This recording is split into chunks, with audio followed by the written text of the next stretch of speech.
The fog of ignorance.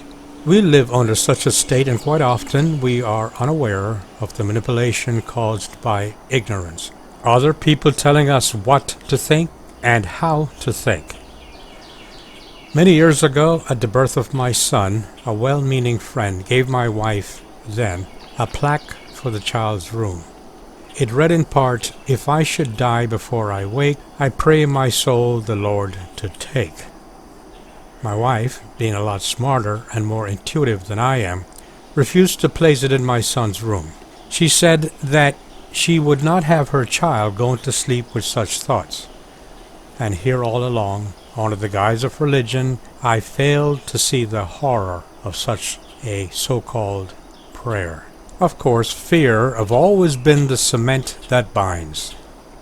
The fog of ignorance is all about believing in a vengeful deity that would kill, an all-powerful deity that demanded compliance, a man in the clouds that enjoys having his ego stroked constantly, a man who is on record for having murdered women, children, and of course destroyed cities. The mechanism to impart the will of such a deity is called religion. But then, there is clarity for those who choose to challenge the fog of ignorance. I think that in being brave and ignoring a lifetime of mistaken beliefs, we, as free thinkers, in lifting the veil of stupidity, recognize that the sages, since time began, were simply expressing their thoughts, their inspirations. It has always been about the messages and never were about the messengers. The principles have always been the same, even if the people, the mortals, came and went. We, in lifting the fog of ignorance, realize that we have always been wrong about the sages, and in worshiping the messengers, we ignored the messages. 500 years before there was a Jesus, there were Confucius and Buddha.